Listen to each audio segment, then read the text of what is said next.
નમસ્કાર દર્શક મિત્રો, તાજી ખબરમાં આપનું સ્વાગત છે। અષાઢ માસના છેલ્લા દિવસે દશામા વ્રતની શુભ શરૂઆત થઈ રહી છે। બનાસકાંઠા જિલ્લામાં શહેર અને જિલ્લામાં 10 દિવસીય વ્રતનો પ્રારંભ અષાઢ વદ અમાસથી થશે। આ વ્રત દરમિયાન મહિલાઓ અને કેટલાક પુરુષો માતાજીની આરાધના કરે છે।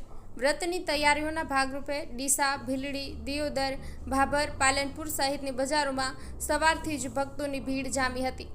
શહેર અને ગ્રામ્ય વિસ્તારમાંથી મોટી સંખ્યામાં મહિલાઓ દશામાની મૂર્તિઓ અને પૂજાની સામગ્રી ખરીદવા આવી હતી। દુકાનદારોએ વિવિધ શણગાર સાથે મૂર્તિઓને સજાવી હતી। આ વર્ષે ખાસ કરીને માટીની મૂર્તિઓની માંગમાં વધારો જોવા મળી રહ્યો છે। ગત વર્ષની સરખામણીમાં વધુ શ્રદ્ધાળુઓએ માટીની મૂર્તિઓ ખરીદી છે।